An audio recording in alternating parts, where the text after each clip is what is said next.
President of the Islamic Republic of Afghanistan, His Excellency Ibrahim Mohammed Soli, President of the Republic of Maldives, His Excellency Mr. Gotabaya Rajapaksa, President of the Democratic Socialist Republic of Sri Lanka, Her Excellency Sheikh Hasina, Prime Minister of the People's Republic of Bangladesh, Right Honorable K.P. Sharma Oli, Prime Minister of the Federal Democratic Republic of Nepal, His Excellency Dr. Lote Shering, Prime Minister of the Kingdom of Bhutan, and His Excellency Dr. Zafar Mirza, Minister of State for Health of the Islamic Republic of Pakistan. Also present is His Excellency Isala Virakun, Secretary General of the SAARC. To begin the program, I have the honor to invite the Prime Minister of India, Shri Narendra Modi ji, for his introductory remarks and thereafter for conducting the proceedings. Excellencies, Namaskar. I would like to thank you all for joining this special interaction. I especially thank our friend Prime Minister Oli, who has joined us almost immediately after his recent surgery. I wish him a speedy recovery.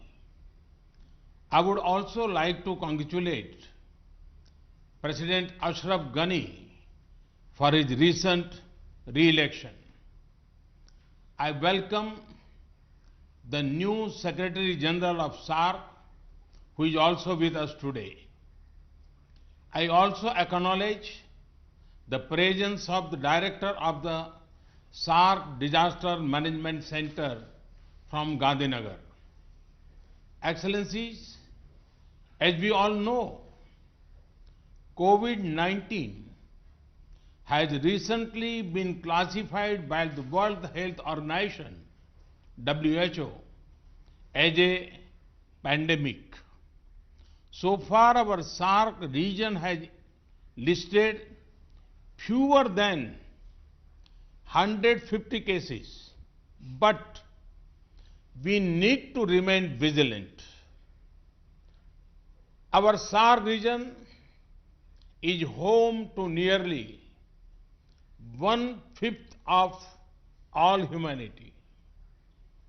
It is densely populated. As developing countries, all of us have significant challenges in terms of access to healthcare facilities. Our people-to-people ties are ancient, and our societies are deeply interconnected. Therefore, we must all prepare together, we must all act together, and we must all succeed together. Excellencies, as we prepare to face this challenge, let me briefly share India's experience of combating the spread of this virus so far.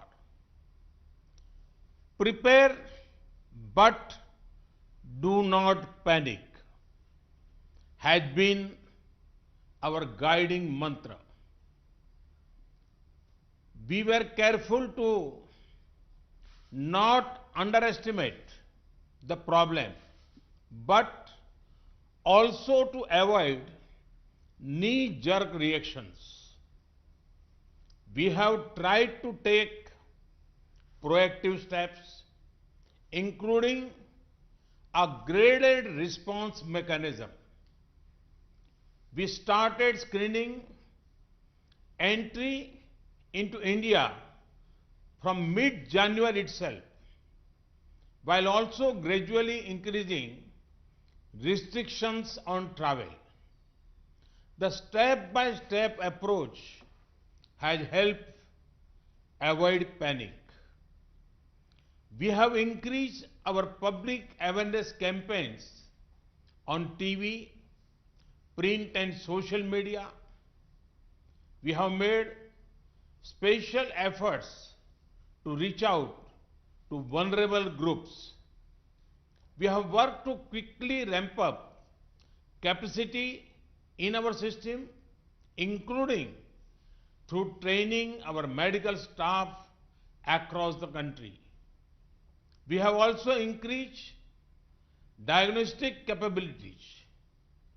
Within 2 months, we moved from one major facility for pan-India testing to more than 66 such labs. And we have developed protocols for each stage of managing this pandemic. For screening at entry points, contact tracing of suspected cases, quarantine and management of isolation facilities, and for discharge of cleared cases. We also responded to the call of our people abroad. We evacuated nearly 1,400 Indians from different countries. We also similarly helped some of the citizens of our neighboring countries. We have now built a protocol for such evacuations, including carrying out testing by our mobile teams deployed abroad. We recognize that other countries would be also concerned about their citizens in India. So, we briefed foreign ambassadors about the steps we were taking. Excellencies, we fully recognize that we are still in an unknown situation. We cannot predict with certainty how the situation will unfold despite our best efforts. You must also be facing similar concerns. This is why it would be most valuable for all of us to share our perspectives. I look forward to hearing your views. Thank you. Thank you very much. I now request His Excellency President Ghani to share his thoughts with us. Thank you, Mr. Prime Minister, and best wishes to Prime Minister Oli. And thank you for taking this very important initiative. All that is normal is disrupted, and all that seems solid is melting into thin air. We are into unknown territory, and our vulnerability, Excellency, comes from our openness. Our greatest vulnerability is that we have an open border with Iran, one of the major centers, and the flow cannot be stopped. And the province of Herat is become the central node for preventing the spread and diffusion of this deadly disease to the rest of South Asia. I have the following 5 proposals. 1, modeling of diffusion impacts and scenarios for management. Unless we model the diffusion, we will be facing assumptions from China or the United States or Iran are not suitable to our situation. I request the task force of SAARC to be able to do this. Second, telemedicine, because the second and third order impact of this, particularly on poor and vulnerable and women, is very significant. If we could create a common framework for telemedicine for diagnosis of related issues and as advances take place, how to be able to coordinate. Third, as a landlocked country which is simultaneously the heart of Asia. Closing of borders where essential will result in significant problems regarding availability of medicine, food, and basic goods. Can we coordinate to be able to create controlled flows that both allows transactions to take place while focusing on the essentials? The fourth issue for us, Excellencies, because, and All Excellency, because we've cancelled schools, prayers have been stopped. How do we keep women, youth, and children occupied? Since India in particular and South Asia are leaders in distance education, in self-learning, can the SAARC satellite and India satellite be made available so we can keep people, because social distancing that is necessary cannot just take place. In my fifth proposal, Prime Minister, distinguished Prime Minister, since India is both a very important member of SAARC and a member of the Shanghai Council, Cooperation Council, in Shanghai, both with China, that is our deepest sympathies, in Iran. Can we coordinate between SAARC and the Shanghai Cooperation Council through your initiative? How much of the experience of China is replicable to our situations, and how do we both learn and help Iran? I thank you again for this opportunity. Our conditions, being one of the poorest countries and conflict prone, require learning, particularly from how you upscale the existing programs. We have a program across the country called Health, that is basic health. And if there are other countries that have upgraded their basic systems to cope with this, we'll be extremely grateful for learning and yet sharing our experience. Thank you, Excellency. Thank you, Excellency. I now request His Excellency President Soli to make his remarks.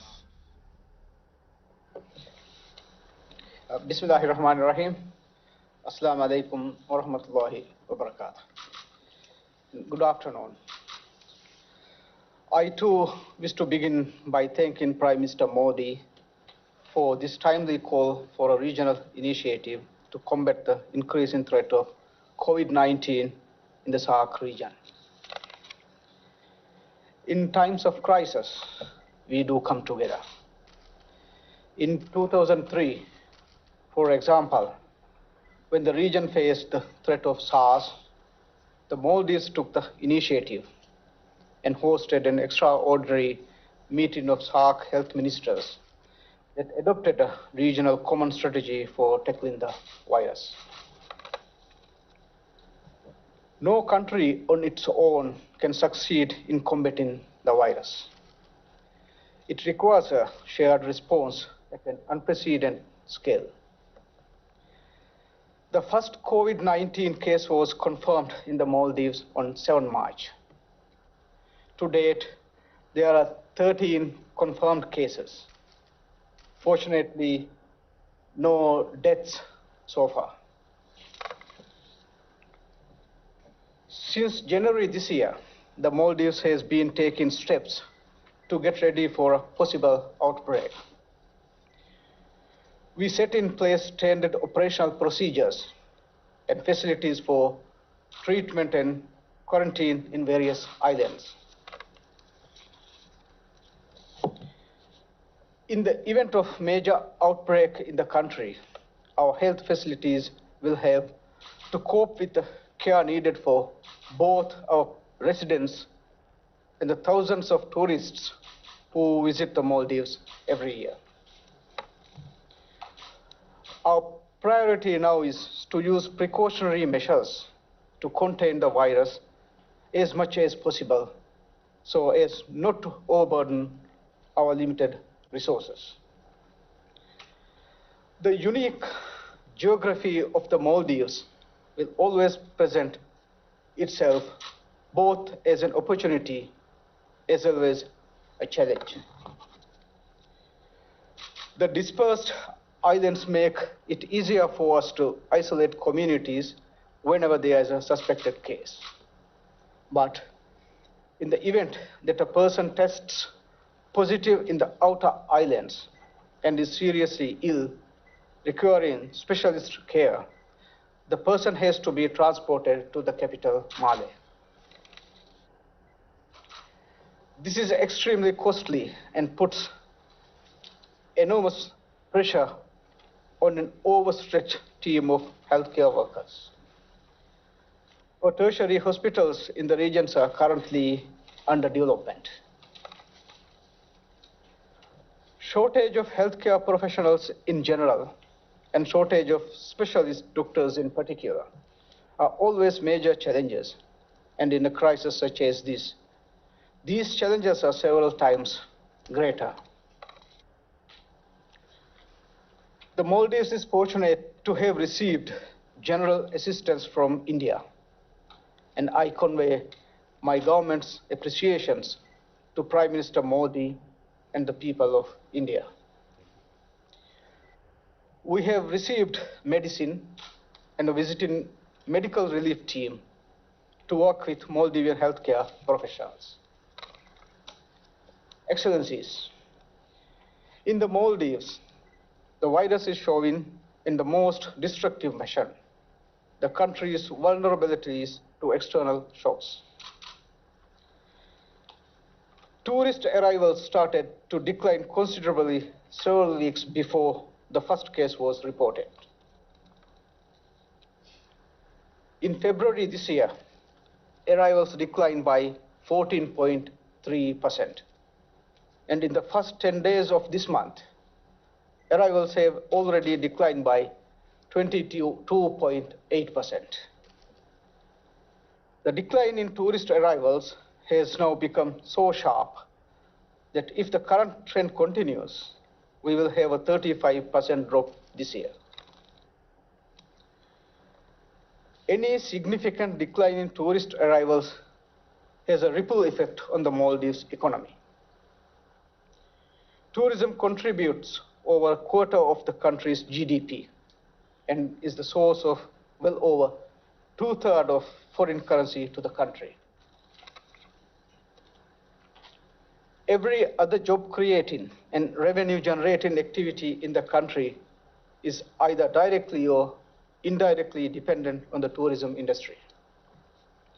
Our industry is also deeply linked to many businesses and supply chains within SAARC region who will feel the knock-on effects from the downturn in the Maldives. China and Italy are the most severely affected countries of the virus, and they are also the number 1 and number 3 source markets for Maldives tourists. Since the beginning of February, in the case of China, and March, in the case of Italy, arrivals from these two countries have been restricted. As a result of this decline, the Maldives is now facing a serious shortfall in foreign currency earning, estimated to be at $450 million. If the foreign currency shortfall continues, it will have a detrimental impact on the Maldives economy, which has an extremely high dependency on imports. The revenue and foreign currency shortfall are also seriously hampering the government's ability to respond to COVID-19 rapidly. The decline means serious shortage in total government revenue. Current estimates show that if tourist arrivals continue to decline, Maldives will be looking at a shortfall in government revenues between $135.9 million and $446.6 million this year. I am therefore in full agreement with Prime Minister Modi on the need to formulate a comprehensive regional strategy. Such a strategy should, we believe, comprise three key elements. First, we should create space for closer cooperation between the health emergency agencies to ensure that the countries in SAARC have unhindered exchanges of information about the virus and best practices. Second, there is a profound need to formulate an economic relief package targeted to the affected countries. Third, a comprehensive regional strategy to fight COVID-19 should include a long-term recovery plan for the region. I will be happy to speak further on these elements in the discussions. Thank you, Prime Minister Modi. Thank you, Excellency.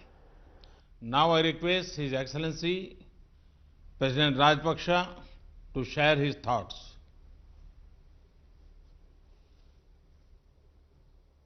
Good evening, Excellencies.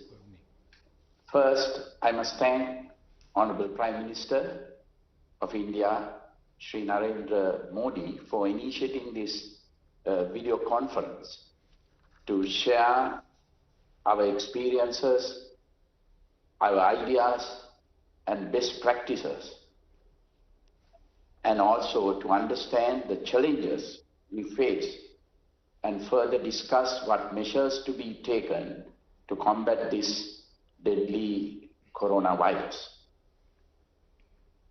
Our biggest challenge is to stop or minimize the virus entering into Sri Lanka and control the spreading of the virus within Sri Lanka. For this purpose, we have banned tourists and other people entering Sri Lanka, especially from EU countries and also South Korea, Iran.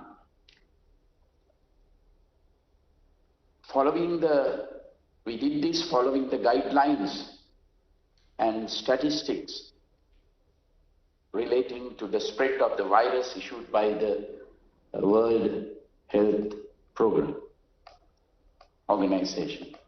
We have also taken steps because we have a large number of Sri Lankans working especially in Italy and South Korea.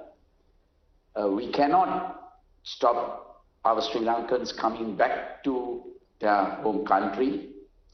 We have therefore taken all steps to subject those returning to Sri Lanka to a 14-day quarantine period in selected quarantine centers. As it is important to restrict social gatherings, we have advanced the usual April school holidays to commence from 11th March. Further, we have closed all universities and other educational institutes, also with the aim of minimizing social interaction. Our first case was reported in Sri Lanka, was a Chinese lady tourist who since has been cured and already left Sri Lanka. The first Sri Lankan to be infected was a tour guide who had contracted the virus from a few Italian tourists who have already left the country. At present, we have 11 cases being treated in the hospital. There have been no deaths reported so far. We have a specialized infectious diseases hospital, IDH, close to the city, Colombo, with intensive care facilities. This hospital has successfully treated even the first case reported. In all other hospitals designated to treat any suspected cases or coronavirus cases, proper personal protective equipment is used. We have also requested those who show flu symptoms to seek urgent medical attention and also self-quarantine themselves. Close associates of these persons showing any flu symptoms have also been strongly advised to be subject to self-quarantine. The area police and the public health inspectors are closely monitoring the progress of the suspected patients. Public health inspectors undertake daily visits to check on these persons who are self-quarantined. We have also established a national task force comprising all major stakeholders with the power and authority to take crucial decisions have been set up and meet on daily basis with close and constant monitoring of all aspects relating to the spread of this deadly virus. A 24/7 office with hotlines has been established to coordinate all activities related to battling the spread of the virus, quarantine and testing and treatment of suspected and confirmed cases.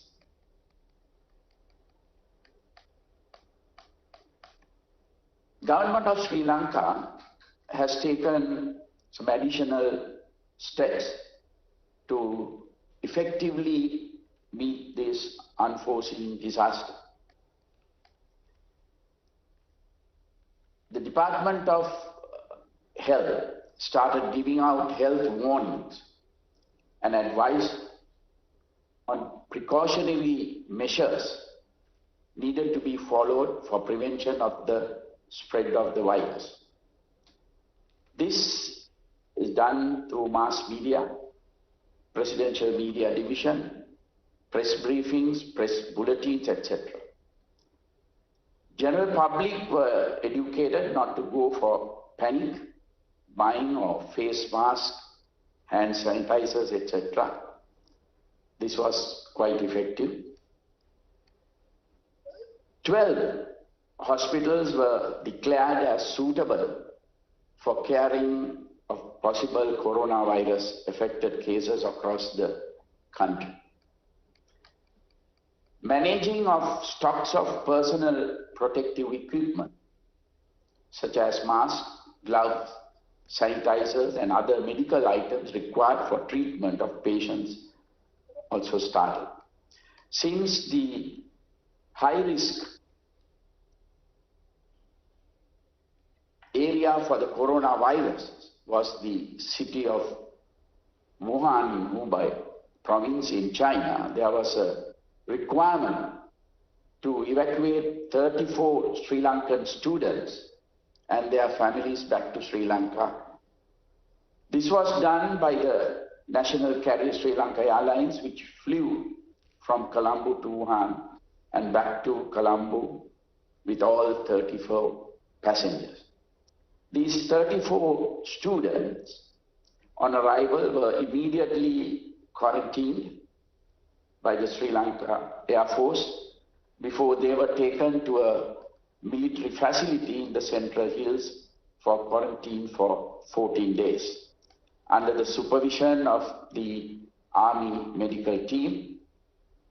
None of them contracted the virus and all were sent home on completion of the 14 days quarantine period. At the same time, another 750 Sri Lankans were studying in various universities in different provinces of China and the government facilities, they were returned back to Sri Lanka. These students were instructed to be in self-quarantine for 14 days under the supervision and monitoring by local health authorities. As you know, probably that our parliament has been dissolved on 2nd March and the general elections will be held on 25th April. So the nominations are being accepted from 12th March up to 19th March. Therefore, we had to take precautions to discourage large meetings, large gatherings. But the elections will be held as planned. When the World Health Organization, WHO, declared COVID-19 as pandemic and indicated that fundamental public health interventions can still limit the spread of the virus and drive down cases even where it was transmitting widely. Advisories were issued for travelers and precautionary measures were taken by limiting travel overseas of Sri Lankans unless it is essential to do so. Almost all major sporting events, international conferences, meetings, large gatherings have been postponed or cancelled. All schools, universities and other educational establishments, including preschools throughout the country, has been closed for particular periods ranging from 2 weeks to 6 weeks.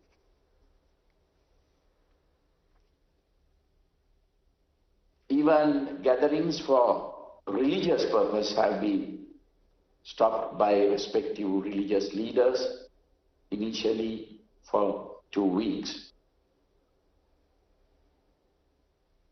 Also, issuance of on-arrival visas has been suspended for all countries. Travel advisories sent to airlines not to uplift passengers from several countries, mostly from EU countries. Travel advisories also sent that any passenger coming from countries which we have defined will be quarantined for 14 days in Sri Lanka. Sanitizing of public transport also commenced from 2 days back.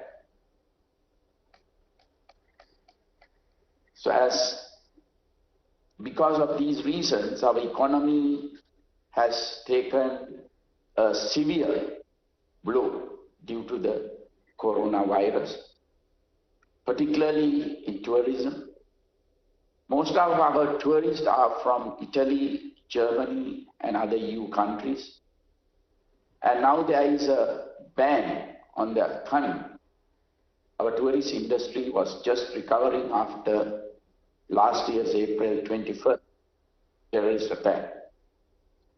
Our exports are also adversely affected. Therefore, I strongly recommend the SAARC leaders to formulate a mechanism to assist our economies to tide over this very difficult period. I also wish to recommend that a SAARC ministerial level group be established to discuss, share best practices and coordinate regional matters on combating coronavirus. Thank you, Excellencies. Thank you, Excellency. I now call upon Her Excellency Prime Minister Sheikh Hasina to share her thoughts. Thank you very much. Good afternoon to all the SAARC leaders.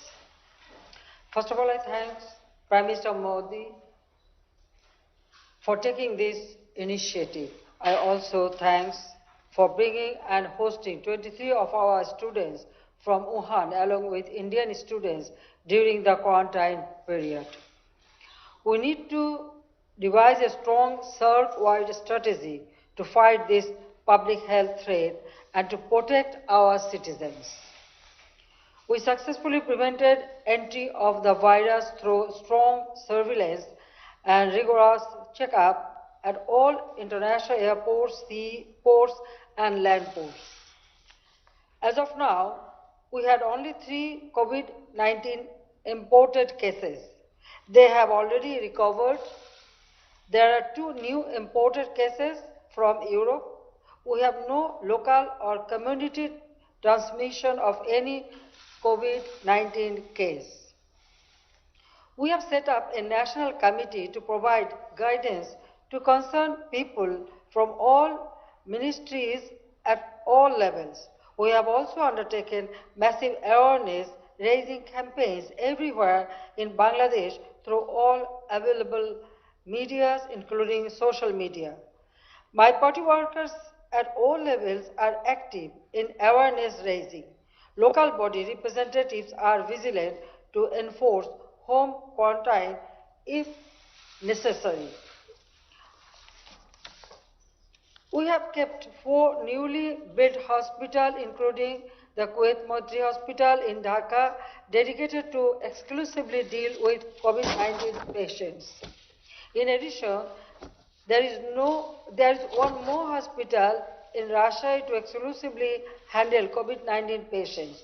We have also earmarked separate beds in every hospital in all districts to treat COVID-19 patients. A few vacant buildings have been identified where makeshift hospitals can be established in case there is any such need.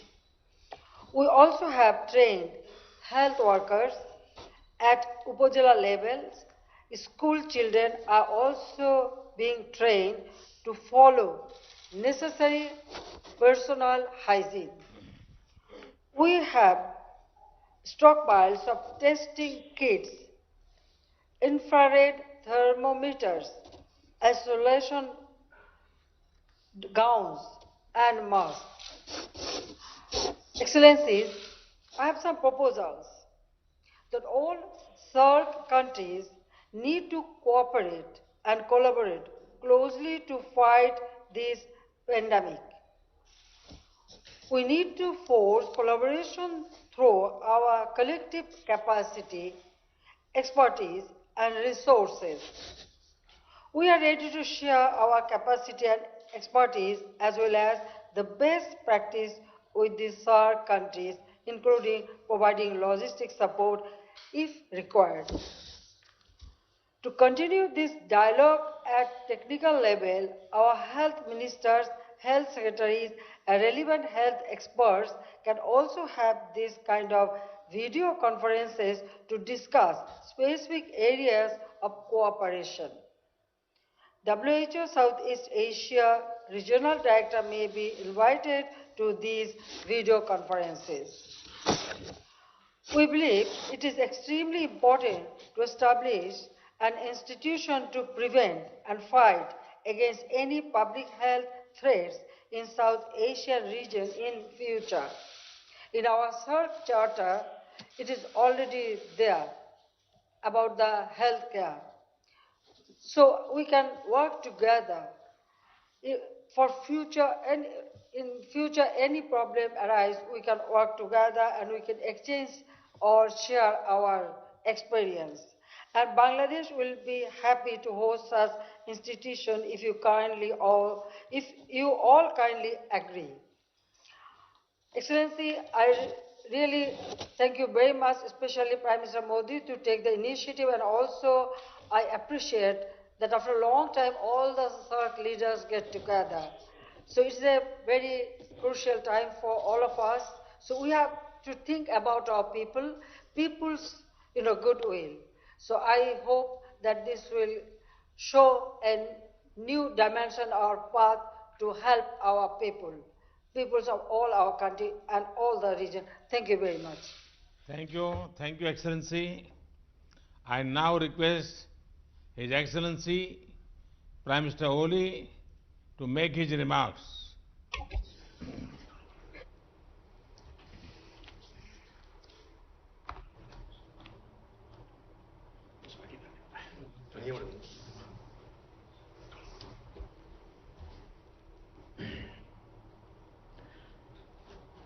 Right Honorable Prime Minister Sri Narendra Modi ji, distinguished heads of state and government of SAARC member states, Namaste and good afternoon.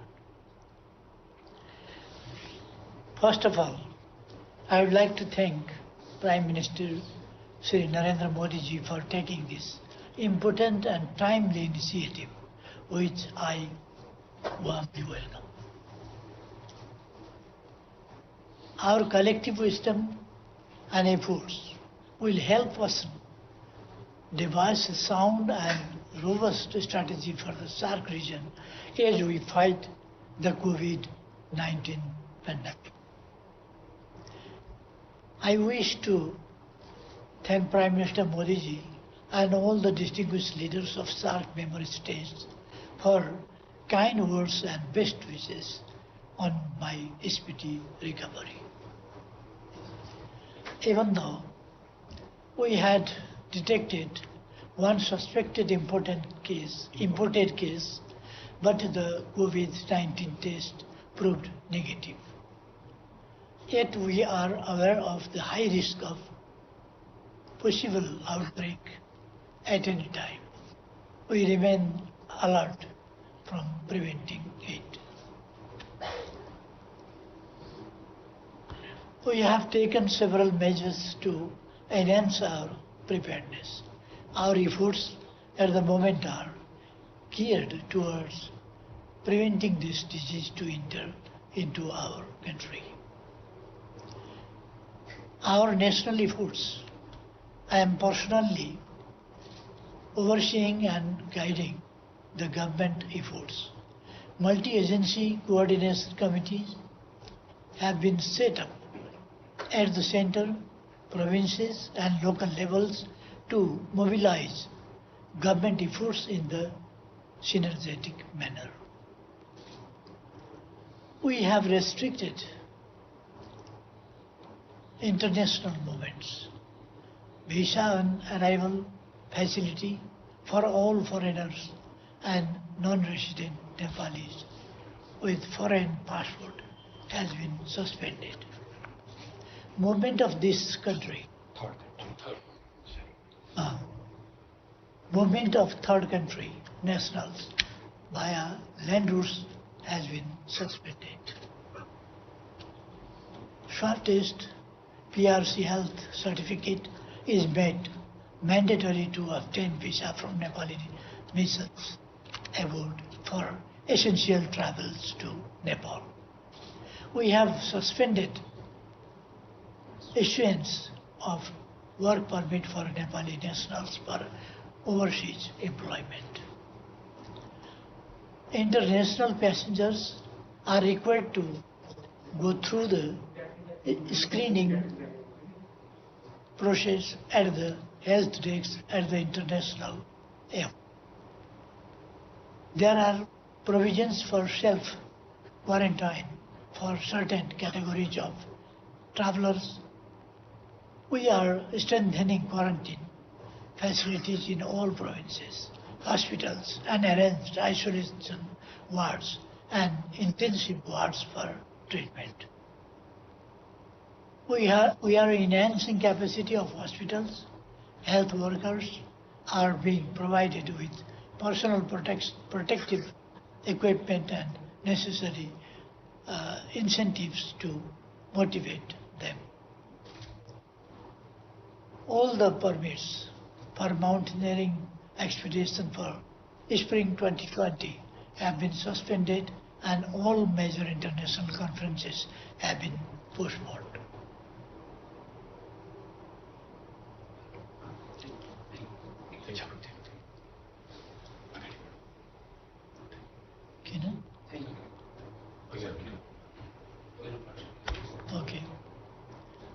Thank you very much to all. Thank you, Excellency. Now I call upon His Excellency Prime Minister Dr. Lotte Schering, who is an experienced surgeon. Prime Minister Schering, we are all keen to hear you. Please.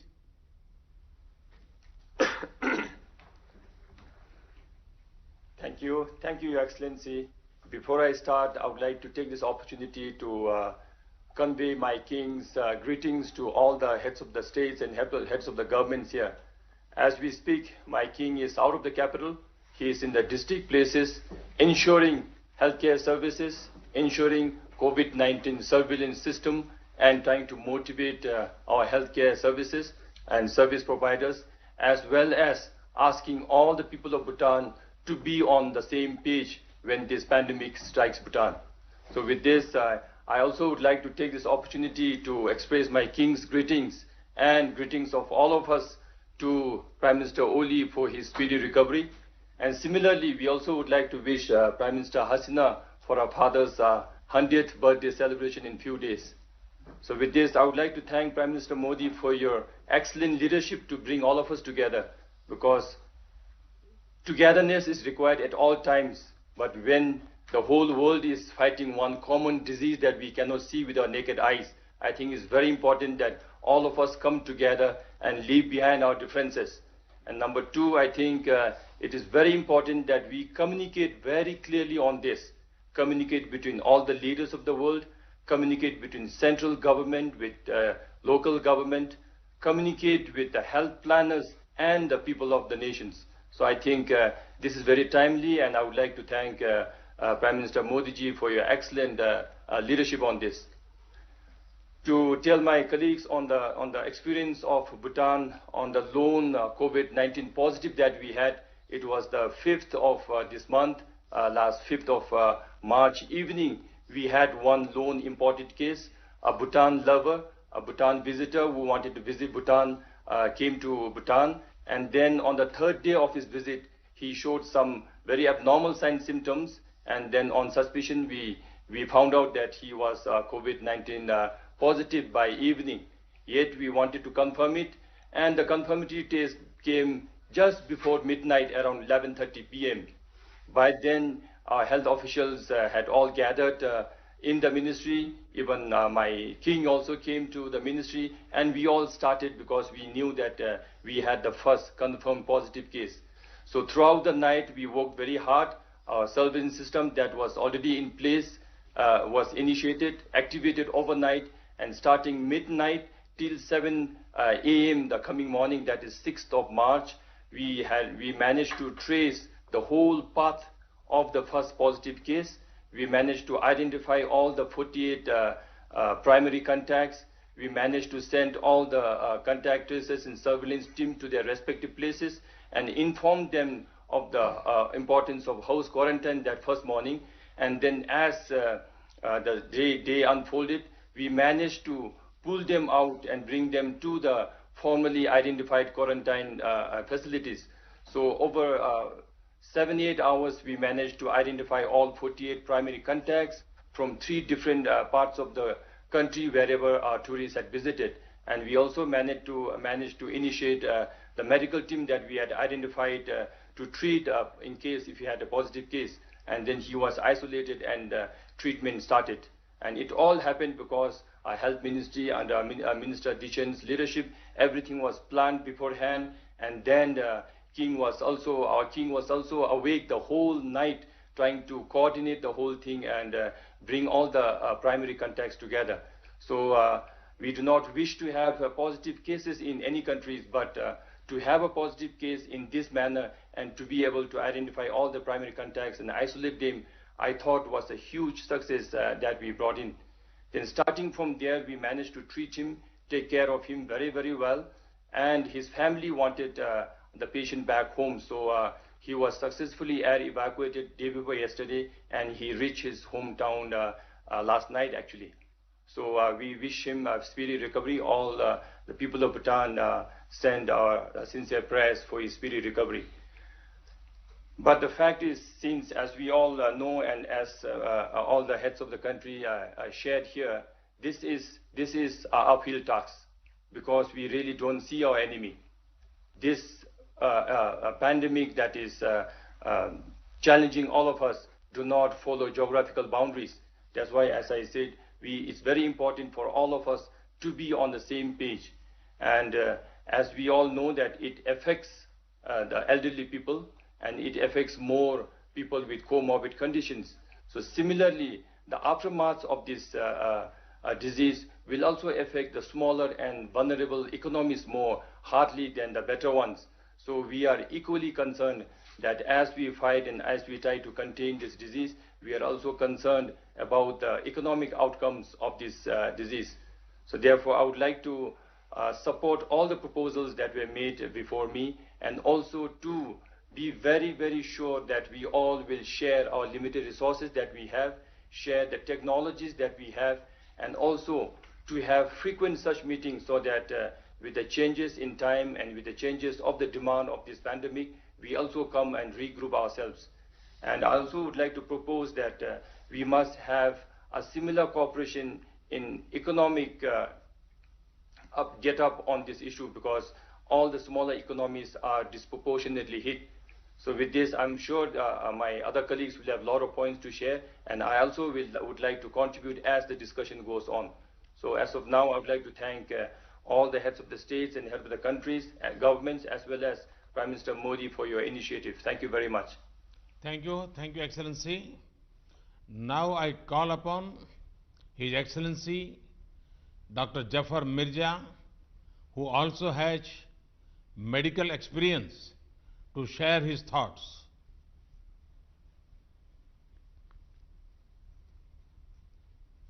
Bismillahirrahmanirrahim, and Assalamu alaikum to honorable heads of state and government and Secretary General SAARC. First of all, I would like to wish good health to His Excellency Prime Minister of Nepal. Your Excellencies, the COVID-19 pandemic is one of the most serious global health emergencies witnessed in the last 100 years.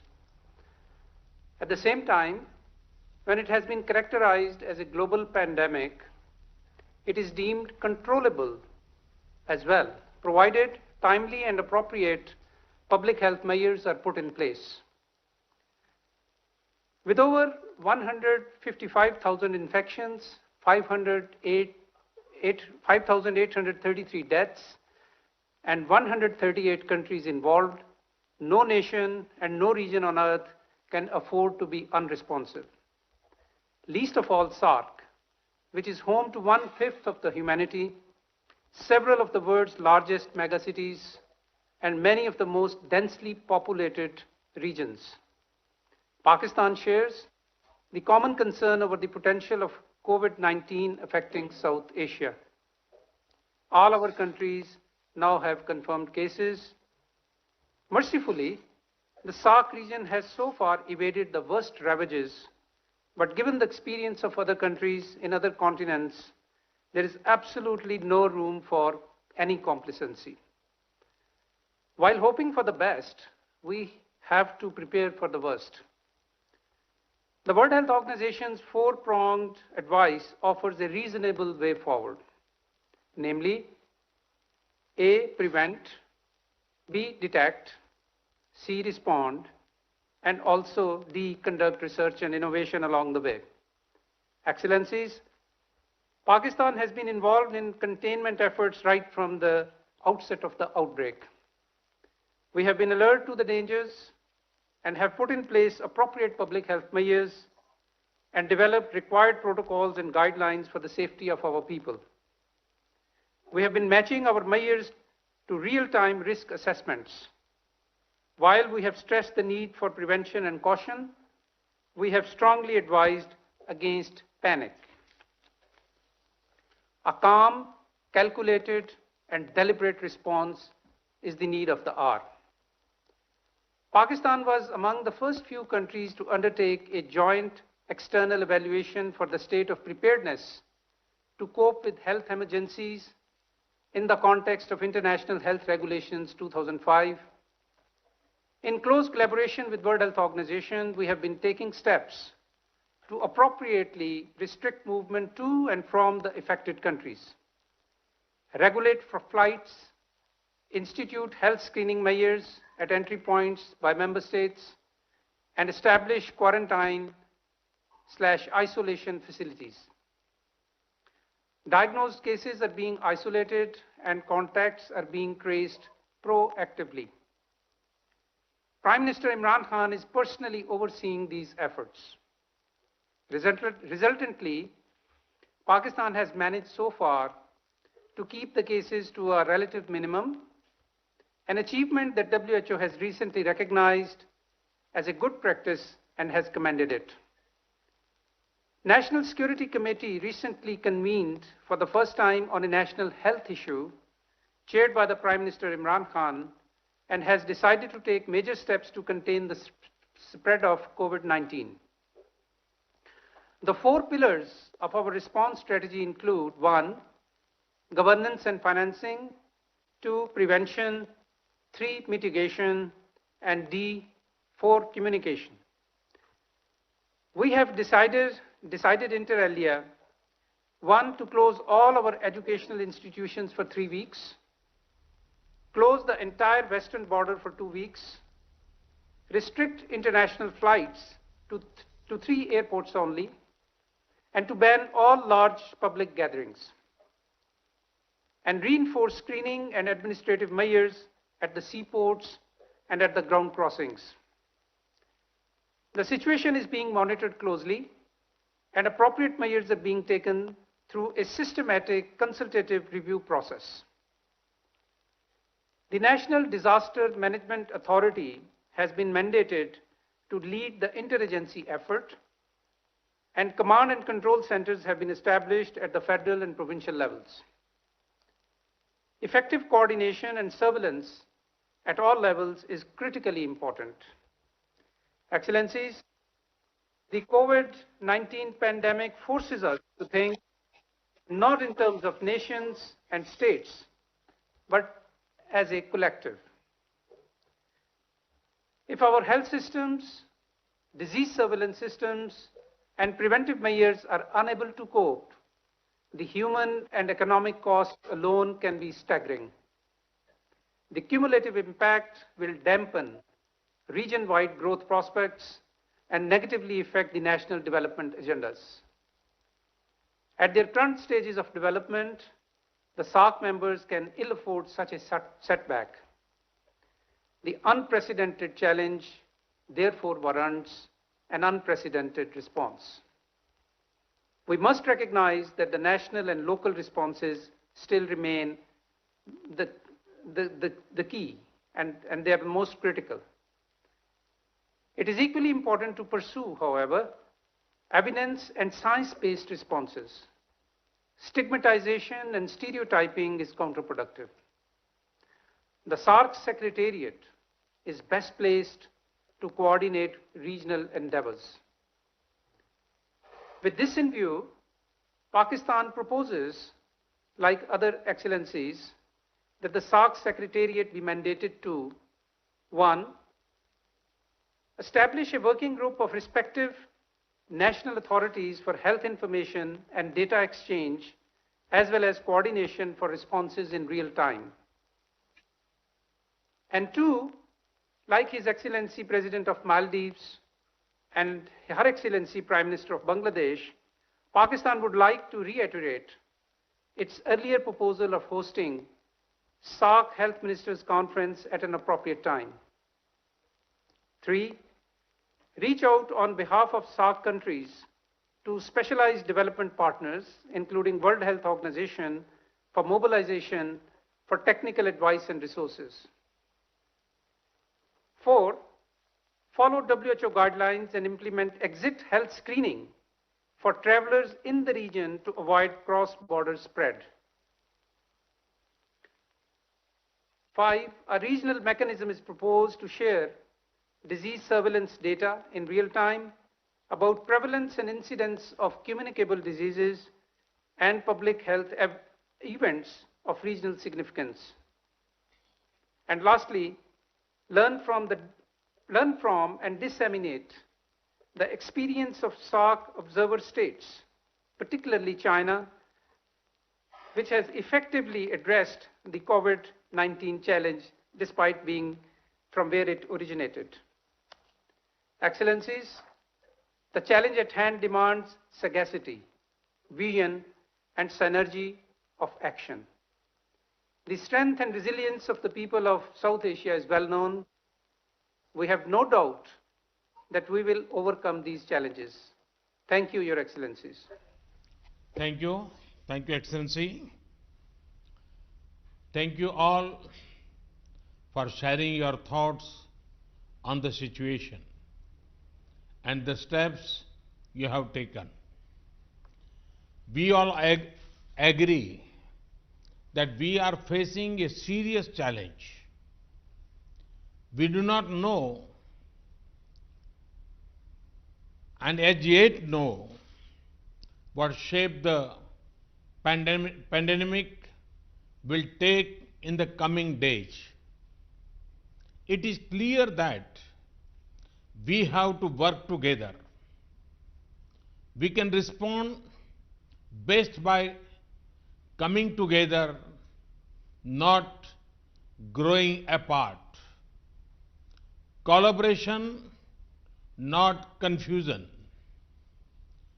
Preparation, not panic. In this spirit of collaboration, let me share a few ideas on what India can offer to this joint effort. I propose we create a COVID-19 emergency fund. This could be based on voluntary contributions from all of us. India can start with an initial offer of $10 million for this fund. Any of us can use the fund to meet the cost of immediate actions. Our foreign secretaries, through our embassies, can coordinate quickly to finalize the utilization of this fund. We are assembling a rapid response team of doctors and specialists in India, along with testing kits and other equipment. They will be on standby to be placed at your disposal if required. We can also quickly arrange online training capsules for your emergency response teams. This will be based on the model we have used in our own country to raise the capacity of all our emergency staff. We had set up an integrated disease surveillance portal to better trace possible virus carriers and the people they contacted. We could share this disease surveillance software with SAARC partners and training on using this. Let us also use existing facilities like the SAARC Disaster Management Center to pull in the best practices among all of us. Looking ahead, we could create a common research platform to coordinate research on controlling epidemic disease within our South Asian region. The Indian Council of Medical Research can offer help coordinating such an exercise. We can also ask our experts to brainstorm on the longer-term economic consequences of COVID-19 and how we can insulate our internal trade and our local value chains from its impact. Finally, this is not the first nor the last such pandemic that will affect us. We can also ask our experts to brainstorm on the longer-term economic consequences of COVID-19 and how we can insulate our internal trade and our local value chains from its impact. This can help to prevent such infections from spreading across our region and allows us to keep our internal movements free. I call upon His Excellency President Ghani to share his thoughts. Well, thank you, Mr. Prime Minister. Thank you, all heads of state and government, and Dr. Mirza. The number of cases in Afghanistan is 16. No deaths, and as of yet, they're in 5 provinces. But the case I make is the following. Our refugees from Iran are being sent back in droves. I would like to make the case that dealing with this flow in the Herat province, 3 provinces, particularly Herat, Nimroz and Farah, is a regional challenge. Because thousands of people are coming from an infected area in the period in which the incubation takes place and the detection takes place. So we would like to offer, particularly the Herat province, where we're making major efforts, as a model. In terms of organization, our National Security Council I've chaired a number of times, and we've created a task force under the Vice President in all the provinces. We are reorganizing our budget, etc. But let me welcome your initiative. We would like to be delighted to contribute to this voluntary fund. But the phases, Mr. Prime Minister, we would suggest we need to think about the next 6 months as one period where the pandemic is likely to unfold. Thank God weather is going towards warming, and it's shown that there are negative consequences. But the vaccine is not likely to develop sooner than a year or to 18 months. During this period, whatever we can do in the way of prevention is necessary, but the second and third order consequences of this on our social fabric, on our economic transactions, and others really requires thinking through. The impact on poverty, which all of us, and you, Mr. Prime Minister, has taken such a leading role in this, is likely to be negative. So how do we think through in ways to be able to protect the most poor and the most vulnerable? Because of that, we welcome very much your task force and ways of collaboration in return to this issue of being able to deal with.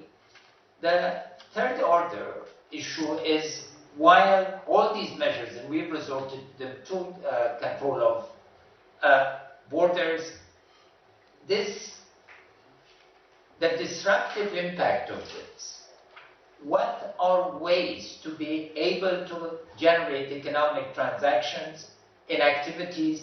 And here again, there is need for considerable thinking.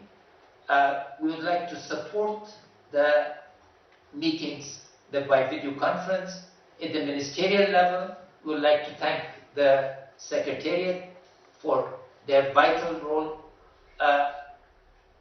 But the most important issue is that both pandemics, and particularly climate change, are upon us, and without SAARC coordinating as such, our vulnerability will increase. Once again, Mr. Prime Minister, let me thank you for convening this meeting and for the follow-up actions, and we would always be ready and willing to collaborate and to welcome coordination, learn from the best practice, and contribute to it as this global crisis unfolds. Thank you, Excellency. I request His Excellency President Soli to make his remarks. Thank you, Prime Minister. First of all, I welcome Prime Minister Modi's proposal, especially on preparation and longer-term economic recovery, and to form a COVID-19 emergency fund. As I mentioned in my opening remarks, we believe that a common approach should address the following challenges. First, to ensure rapid response and sharing of experience and expertise. We should create space for closer cooperation between the health emergency agencies to ensure that the countries in SAARC have unhindered exchanges of information about the virus and best practices. The Maldives has already received technical and material support from India, as I have highlighted earlier. I would also like to thank the government of India for evacuating 9 Maldivians from Wuhan. It is time that bilateral cooperation of that nature be expanded to regional level where every country would benefit. There is a profound need to formulate an economic relief package targeted to the affected countries. In the case of the Maldives, such a package would include budget support to fill the significant shortfall in revenue gap that I mentioned earlier. Third, it is always good to plan ahead to ensure quick and sustainable recovery after the pandemic. So we believe that we should start discussing a long-term recovery plan for the region. For the Maldives, such a plan means initiating a quick recovery in the tourism sector. It means building up our resilience through sustainable regional development and connectivity between the Maldives and major cities in the region. It also means scaling up private investment in tourist resorts and infrastructure that propels growth in tourist arrivals, which in the Maldives means economic growth. Thank you, Prime Minister, once again for convening this meeting. Thank you, Excellency. I now request His Excellency President Rajapaksa to share his thoughts. Thank you very much, Excellency. And again, I want to thank Honorable Prime Minister of India for convening this important video conference today. And we learned a lot of lessons from all the participants, and I thank all the heads of state for sharing their experiences and also good practices.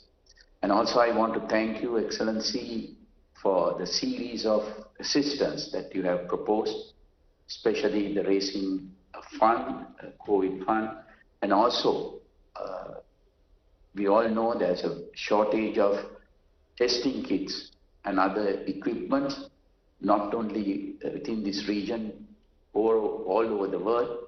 So thank you for offering these assistance to all the regional countries.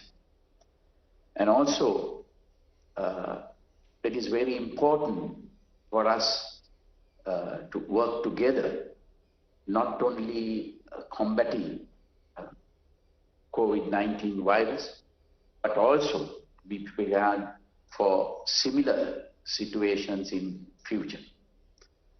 We have to understand that it's very important that the social awareness is very important in these type of situations. Because sometimes the people will, sometimes we have to take steps that sometimes the people can misunderstand these steps. Therefore, I think it is very important to all the time educate the citizen of the steps that we have to take for to prevent this type of situation. At the same time, it is important to control rumors, and also that will lead to panic. It is important to control our borders. That is the major steps that we have to take.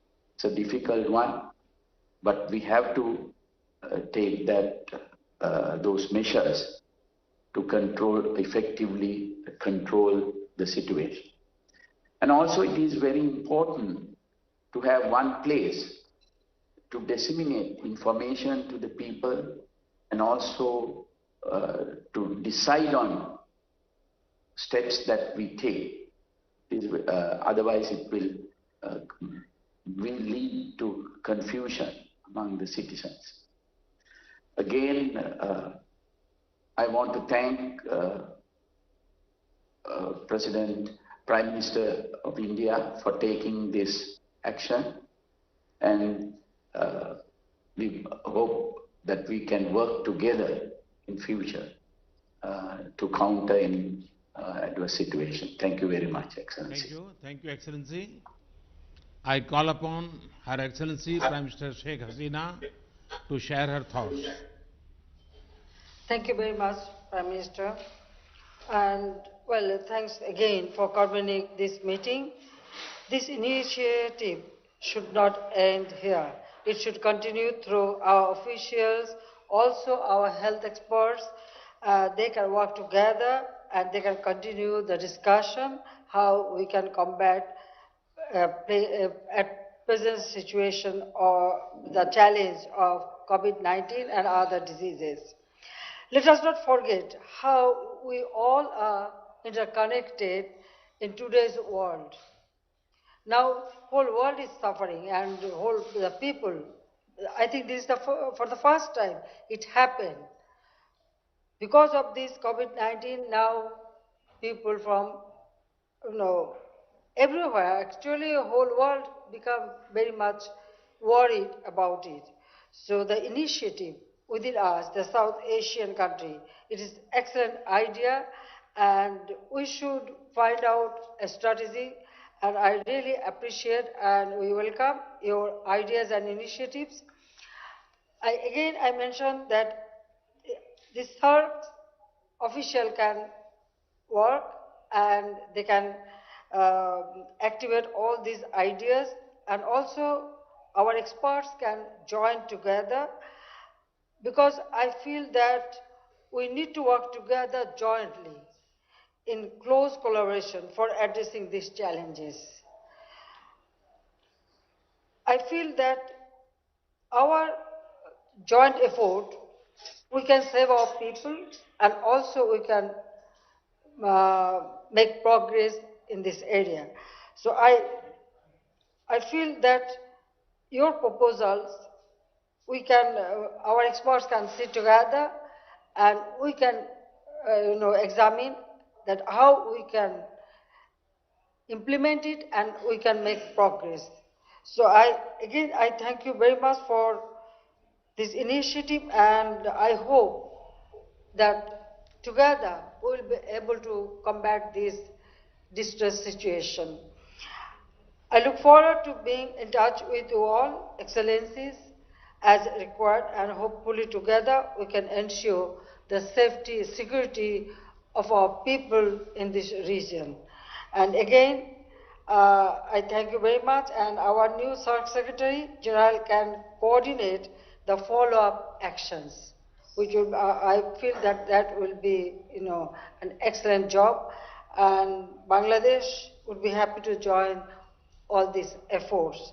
So again, Prime Minister Modi ji, I thank you very much for your initiative that holding these video conferences, and again I request all our officials to continue this dialogue, which is very, very important at this moment for our peoples of South Asia. Thank you very much. Thank you. Thank you, Excellency. I now request His Excellency Prime Minister Oli to make his remarks.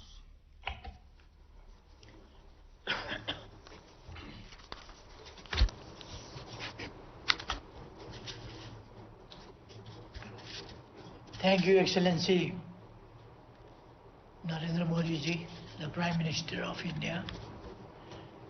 Our region is at high risk of COVID-19. The epidemic knows no boundary, no nationality, and no region. Therefore, we need to devise ways to combat this pandemic collectively. It is a common challenge and it demands common efforts. First thing is awareness creation. Community-based organizations and medical and non-medical volunteers could be mobilized in raising awareness and supporting government agencies. We have to appeal to our people to avoid non-essential foreign travels and to avoid attending mass gatherings and other large-scale events. Our region is rich in traditional medicine. We have to encourage our people to use this asset for the prevention and treatment of this disease. Our way of greeting people with namaste rather than shaking hands can avoid potential threat of women-to-women transmission of this virus. I believe that our region holds a good stock of emergency medical supplies, well-trained medical professionals and laboratory facilities. These would be deployed at the call of any member state of SAARC in urgent need.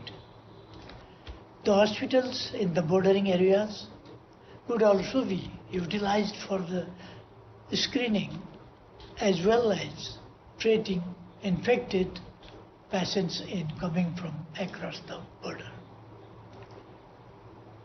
We may encourage hospitals, medical centers, research institutions and health workers in the region to build a good network for sharing experiences, research findings and best practices in critical areas associated with the prevention and treatment of this deadly disease.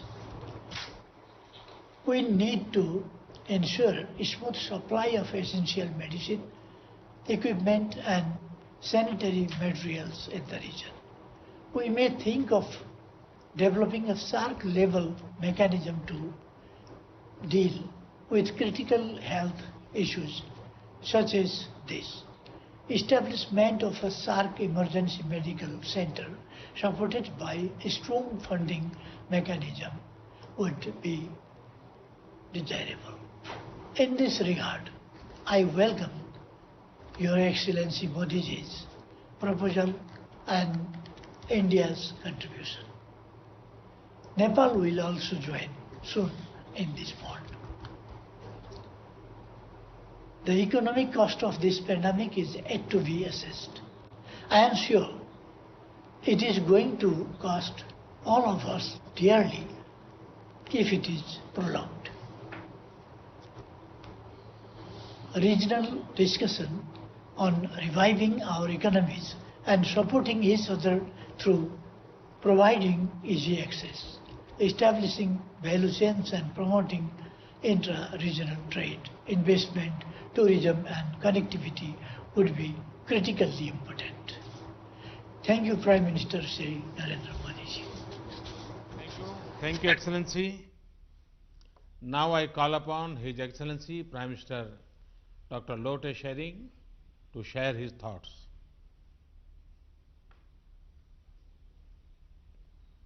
Thank you once again. I personally feel that this is a wonderful opportunity for all of us to share our personal opinions. And I also would like to take this opportunity actually to thank all the healthcare providers who are in the forefront fighting this war with unseen enemy. And I also would like to send prayers and condolences for all the dear thousands of lives lost.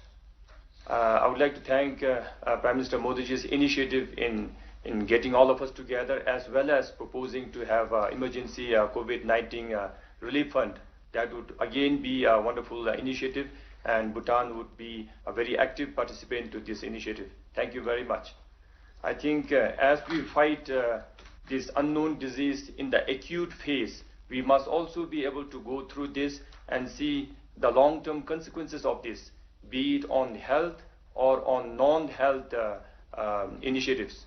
Maybe as we fight this disease, maybe we will be able to overcome the acute problem. But what happens to the long-term consequences? What if we all developed endemic to this disease? What would be the international health regulations on this?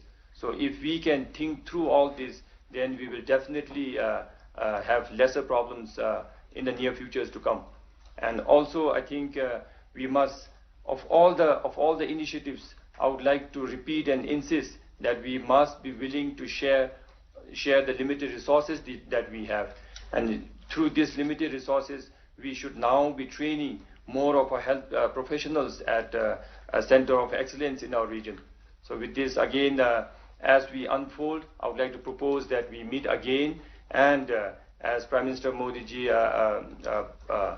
proposed, that we also have a relief fund, and like my other friends shared, I think we should have a common consensus today that let our health ministers have a forum on this, and then through the SAARC Secretariat, they must come up with the SOP on this proposal. So with this, I thank all the leaders here, and I thank Prime Minister Modi ji for taking all this trouble to convene and give us the opportunity to share our feelings. Thank you very much. Thank you, Excellency. Now I call upon His Excellency Dr. Zafar Mirza to share his thoughts. Thank you, Your Excellency, Prime Minister Modi, and thank you for your suggestions. I think it has been a constructive and insightful discussion that we had today, and I hope that we can keep up the momentum. And I think that it is important that in SAARC countries we give public health a chance to bring us together. Let me, as a public health person myself, say that in the context of health emergencies, we need to take a proactive approach. We should not wait for emergencies to happen and outbreaks to take place and then to start our preparations. Often, all of our health systems are undergoing reform in our countries. But what we forget in this reform process is that we also have to invest in health emergencies, preparation, response, and recovery. So if we need to take a proactive approach there, and that's what we are now doing in Pakistan. I would also like to mention that the SAARC region generally remains a least integrated region in the world. I'm stating the obvious. The last SAARC summit was held in Nepal in 2014, and our health surveillance mechanisms are fragmented, and necessary regional cooperation and coordination mechanisms are largely conspicuous by their absence. We believe that SAARC Secretariat does provide us that platform which can bring us together, and we believe that we need to use this platform as a platform for pooling of resources of all kinds, including technical expertise, national experiences, and even financing, which can be used by all the members of the SAARC region. Your Excellencies, I would also like to mention that we hope that during this COVID emergency, our member countries will provide access to emergency assistance to all our regions in our countries, because equity in health is a fundamental principle of public health. In this regard, let me say that it is a matter of concern that COVID-19 has been reported from Indian-occupied Jammu and Kashmir. And in view of the health emergency, it is imperative that all lockdown in the disputed territory must be lifted immediately. Opening up communications and movement would facilitate dissemination of information, allow distribution of medical supplies, and enable containment and relief efforts to proceed unimpeded. Lastly, I would like to also address the point that His Excellency President Ghani made, and we understand his concern about the border crossings and their closure.